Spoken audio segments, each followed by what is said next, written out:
Hey all, welcome back to Fire and Water Travel. My name is Darren, of course, and today we're going to do a complete review of the Margaritaville at Sea Islander. Margaritaville at Sea's new ship. We're going to look at the food, the staterooms, and of course the entire ship. I'll be right back. Hey all, welcome to Fire and Water Travel Services. We specialize in affordable luxury and culinary adventures with all types of travel, including cruises, all-inclusives, and any type of travel that you're looking for. Follow us on Facebook, Instagram, and make sure you like and subscribe and share this channel. All right, guys, we're going to start out here when we're pulling into the port of Tampa, which is where the Margaritaville at Sea Islander is stationed. That's where it's going to be running trips from the west coast of Florida to Key West and a couple different locations around. So very impressed when we pulled in. There was a short line. We did get in here a little bit early before our time to book or to board, but we did had a little bit of a line before we got into the terminal, but not much at all. I brought my daughter with me. She was helping me out to do some videos and stuff on this cruise. So like I said, as soon as they let us in, we were able to get right through. There wasn't a huge line when we got into the terminal at all. We had to wait maybe about 5 or 6 minutes to get through security. Then we had to wait to get our keys. They did have an express lane for suite guests and people who bought the express package as well. There wasn't anybody going through it at that time, but they had a little lounge too for suite guests, anybody that paid extra for the VIP package. They had a little lounge in there. I don't know if it was express, but it was to get you through. All right, Rachel, wave, smile and wave.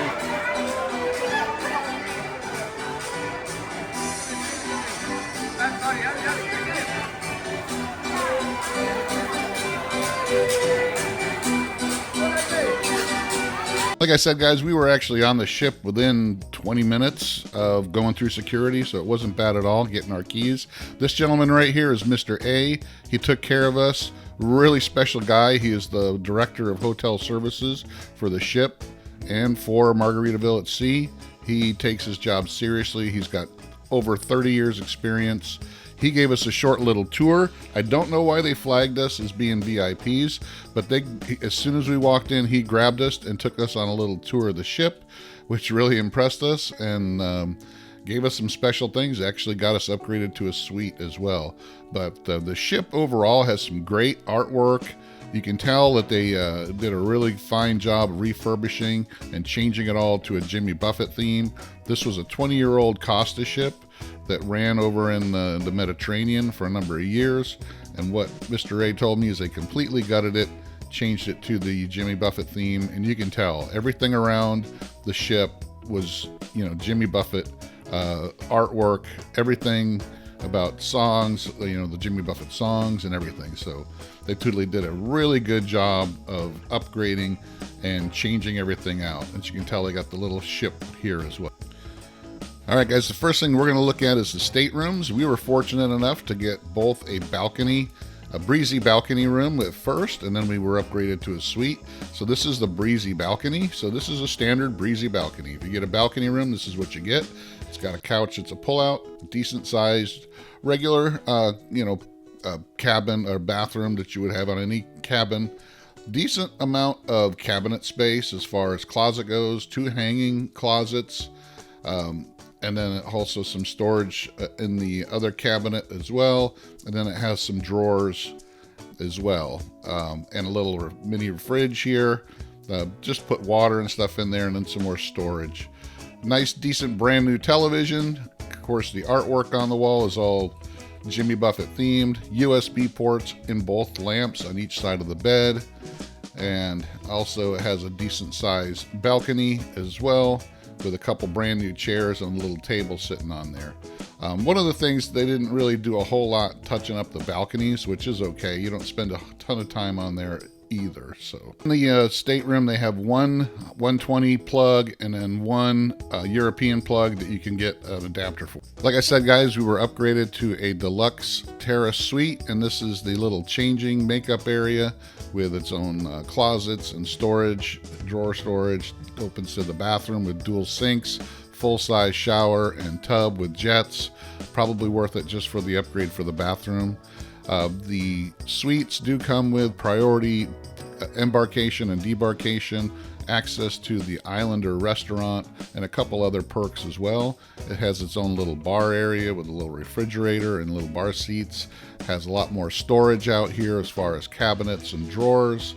The nightstands both have storage area as well. It does have 120 outlets on both sides of the bed if you have a CPAP, and it has another double closet as well. Heading out to the actual terrace, which is your little balcony here. It's actually a pretty good sized balcony, probably about 3 times as big as the regular balcony cabin, but you got your little seats out here as well. One other thing, guys, they have a paper system for their daily activities. They do not have an app yet, so you do get a paper activities flyer. All right, guys, so we're going to walk around a little bit. This here is the 5 o'clock somewhere pool and bar area. It's got a nice little stand here. Band was playing here pretty much the whole time, but you got your hot tub and a nice big pool here, and a bar at the end. This is also where your cheeseburger in paradise and your Mexican cutie taco place is also back over there next to the stage. Walks right into the land shark pool area, so it's got 2 family-friendly pool areas, and it also has a adults-only pool area here called the Tiki Bar area, or the Tiki area. So it has its own bar here.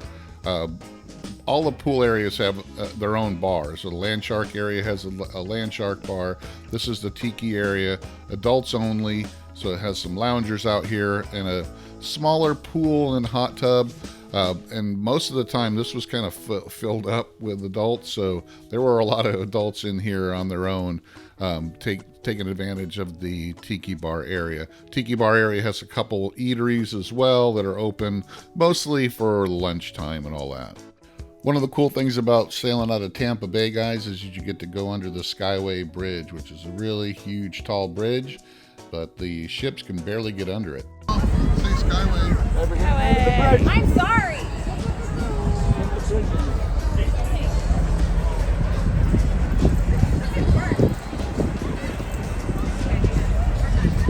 Oh, we're gonna hit it. Oh, look out.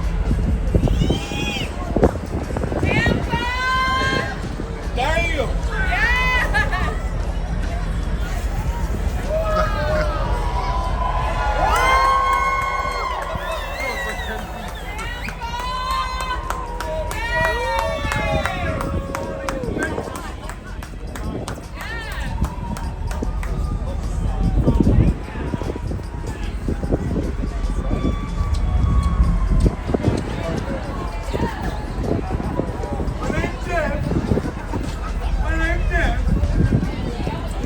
All right, guys, I thought I'd give you some shots of very early in the morning, these same venues. This is the 5 o'clock somewhere pool bar and the stage. This is just up on the deck, the lead up above Lido. So this is on deck 10 with all the loungers. This is looking at the Land Shark Lookout, the Land Shark Bar. It's a 2-level bar, and this is back in the Tiki area as well. Like I said, early in the morning when there's nobody around. I actually wake up early, and that's what I do. I walk around and take these pictures of with nobody around. So very cool venues. All right, guys, it's time to get into some food. I'm going to start out with the Port of Indecision buffet, which was probably my least favorite of the food options on board. Had a very limited menu for lunch and dinner and breakfast as well. Lunch usually included a chicken dish, a pork dish, some lunch meats, salad bar, and hot dogs and sausages, rice, potato salads, things like that. Nothing very fancy at all, just something very easy. The Frank and Lola's Pizzeria, though, was very good. The pizza was actually really good. They were smaller pieces, but the crust was really crispy, came out very hot, was actually really good. Now for breakfast, they turned the Frank and Lola's Pizzeria into an omelet station. And like I said, for breakfast, it was very basic, eggs, sausages, bacon, potatoes, stuff like that. But the omelet station here at Frank and Lola's Pizzeria was actually pretty good. I had an omelet one of the mornings. So can't complain about a good omelet every once in a while. So like I said, guys, here's the rest of the breakfast buffet. You got some toast, bagels, cream cheese, butters, yogurts, eggs, ham, baked beans, and eggs, and just some fruit, and that's about it. Nothing else. One thing that surprised me is that they had 3 big pots of decaf this one morning. Can't figure that one out. They did also have some good cakes and desserts right next to Frank and Lola's, and also in some other areas. And the drink stations had juices, apple and lemonade, and all that kind of stuff. Iced tea besides the water.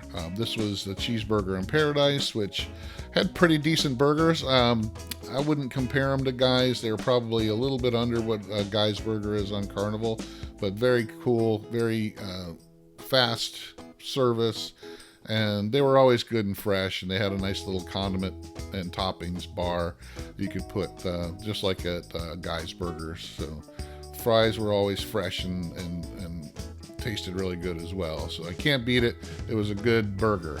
The Mexican Cutie Cantina with the tacos and burritos was actually pretty decent, although they got you through the line for the tacos fast, but the salsa bar that was kind of behind it was actually right in front of the door coming out of the buffet, and the line would back up on that more than the tacos and burritos, because the people would take their time getting their salsas and condiments and all that. And when I went through it, half the stuff was empty, so it was okay. Just they need to work on their placement and getting the stuff refilled on time. And although I didn't have that for breakfast, people were raving about the breakfast burritos and stuffed tacos that they had at this station as well. But I didn't have them, so I can't really comment on them, but people said they were good. All right, guys, so now we're going to talk about the Islander and Finn's dining rooms. Finn's is your main dining room, and then Islander is one level up, and that's for suite guests, and you can actually pay a little upcharge to dine there. They do have about the same menus, except for the Islander has the brunch. This was brunch. It was a kind of an eggs Benedict on a brioche. This was the chicken and waffles, and I also had some cheddar grits. I have to say that the food kind of came out lukewarm on the Islander for the brunch the first time, but we did have dinner there that night, and it was actually pretty good. They had some good flatbreads. These clams casino were awesome as well. The pork belly here was really good with the slaw, and the shrimp cocktail was actually really good. So we ate here 2 nights for dinner. This was a crusted salmon, which was very good. And also had, this was the prime rib with au jus and potato and broccoli. The pineapple upside down cake for dessert was pretty awesome. These were Caribbean egg rolls that we had one night as appetizers as well. This was a fried fish that my daughter got that was excellent. Shrimp flatbread for an appetizer was another excellent dish. The tres leches cake for dessert was also pretty good. We did eat breakfast in the Finn's dining room one morning, and this was eggs Benedict and bacon and hash browns. My daughter got waffles and yogurt, and overall we enjoyed the Islander and Finn's dining rooms. All right, guys, we did get the JWB Steakhouse in the package, and I'm very disappointed in the Steakhouse. The menu looked great. The appetizers for the soup course was actually really good. I did like the French onion soup. My daughter liked her lobster bisque, was just fine. But when it got to the entrees and even the appetizers, this was the shrimp cocktail and a Wagyu meatball, which were decent. They just weren't steakhouse quality. This was my ribeye, which was pathetic to me. It was probably 1/8 of an inch thick. The shrimp my daughter got was more of an appetizer portion than an entree portion. And then the sides were supposed to be table sides, and you could barely, they were barely enough for one person, and they were very pathetic looking. This was the broccoli, like 2 or 3 pieces of broccoli. Asparagus was 4 little pieces of asparagus, and these were supposed to be table sides, guys. These were just, very, very underwhelmed with the steakhouse. The desserts were good, but they were what you would probably get in the regular main dining room. So really, I was not impressed with the Steakhouse whatsoever. We did get sushi one night, guys, and it's at the far side of the world bar area. And it's not a really big area, but they do have sushi there. And we actually really enjoyed the sushi. It is extra. It's about $10 a roll. And then they do have some sashimi and stuff like that as well that you could add on. But we just did 3 rolls, and actually it turned out really well. We were happy with what we got and what we paid for it. So you can check it out at the far side of the world, Sushi. Just like you'd expect, guys, they had plenty of different kinds of drinks on the ship and different bars. Bars opened up, some of them opened at 9 o'clock in the morning, so you always had a chance to get a drink somewhere. This here is one of their specialties called the Bubbles Up Martini, or a margarita, and it was actually pretty cool with a smoke bubble on top. She said she makes about 400 of those a day. Different types of specialty drinks, but they'll make you anything you want as well. This here was the Bubbles Up bar, of course, with a Tiffany box. My favorite was the Hemisphere Dancer Craft Spirits bar, which is kind of like the Alchemy bar on Carnival. So they have many different types of cocktails they'll make you, but this one particular I really liked. It's called the Paper Plane, and one of the things I did like as well is that they used a spiced Buffalo Trace bourbon, where they actually spiced it with Chinese 5-spice, and they do that themselves. But they also make this drink here.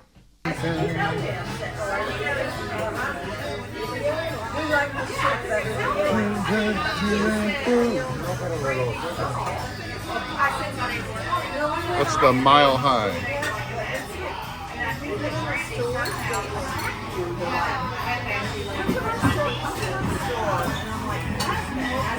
All right.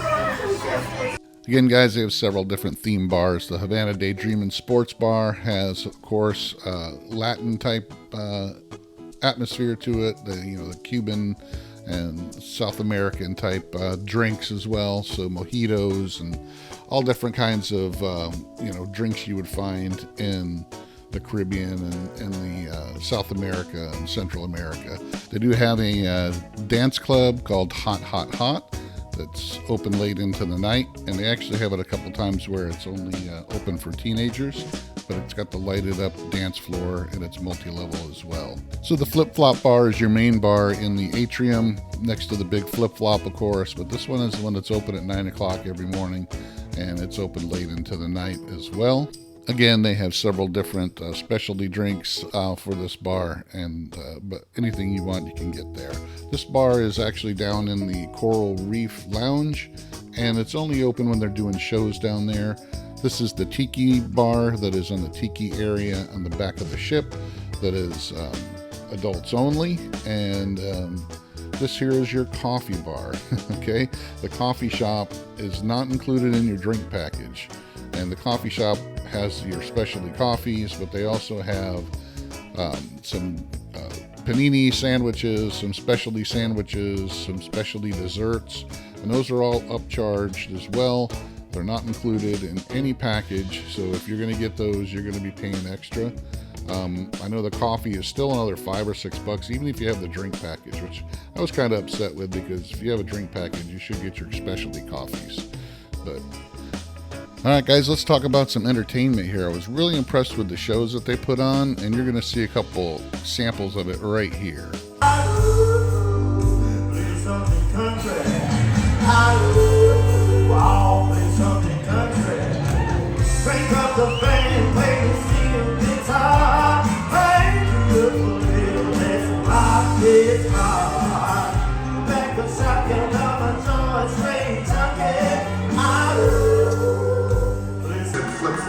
You are licensed to chill, but we're here to tell you there's something else. The Islander, a ship of never-ending happiness, where we live life like a song, day and night.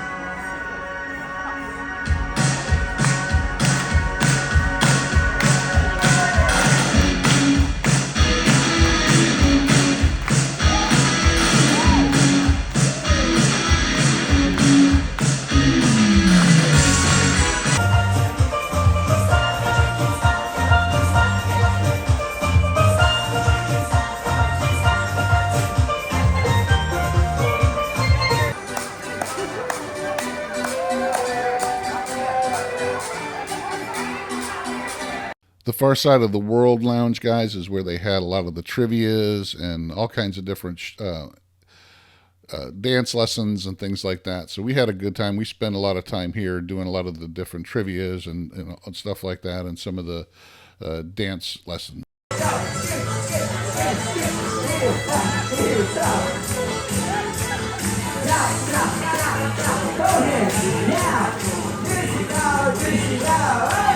So my daughter did win some sunglasses on one of the first trivias. I think it was the 70s music trivia. So she won some sunglasses, so she was excited.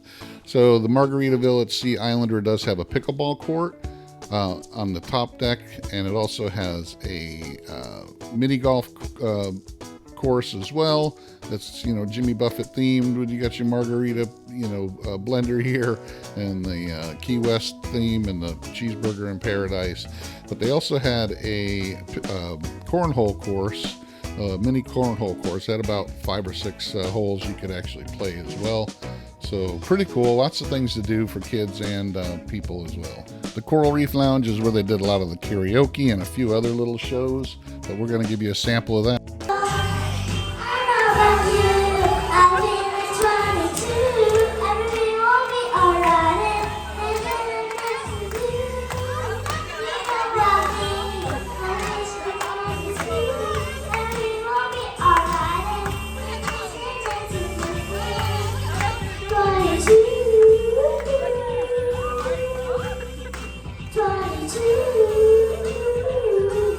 All right, guys, it's time to talk about the casino. I'm not a big casino person, but to me it looked like it was a really decent-sized casino. Had plenty of table games and plenty of slot machines, and it was 100% non-smoking. So people that don't smoke and you would love to be in a casino, you're going to be happy here. I don't know anything about their casino program or anything like that, but it was good. All right, guys, let's talk about the overall aesthetic of the ship and what it looked like. To me, they did a great job of totally refurbishing and changing the whole personality of the ship into the Jimmy Buffett Margaritaville state of mind. Everything was changed. From what I understand, they gutted the whole thing. They took all the carpet out. They changed a lot of everything. They painted a lot of stuff. And they really changed a lot of the entertainment venues as well. So as far as that goes, it was great. It really felt like a new ship to me, a lot of the stuff, because they did swap a lot of the stuff out. Although they did have some issues with some of the some stuff that you could see they were fixing. They were fixing part of the floor when we were there. They were fixing some stuff in the kitchens as well, and in a couple of different areas. They always had some crew working and fixing stuff, which is a good thing because they were constantly repairing and fixing. So overall, guys, we were very impressed with the ship and especially the people. We did get to meet and talk to the cruise director, ZJ. Her real name is Zoltina, from Australia, and she was great. She's got tons of experience launching ships, and they're looking forward to doing some great things with the Islander. And for as little time as they've been sailing, this was their 4th sailing, they've really turned it around in just those few couple weeks. We walked right off the ship for debarkation, and it was a really great time overall. So check it out, guys, if you're looking for a budget travel cruise line out of Tampa for a shorter 4 or 5 day. Check them out. I don't think you're going to be disappointed at all. Thanks for watching. Follow us on Facebook, Instagram. If you're looking to book the Margaritaville at Sea, let me know, or any other cruise. Fire and Water Travel can help you with any type of travel you need. Thanks for watching. Like, subscribe, share. I'll see you on the next one.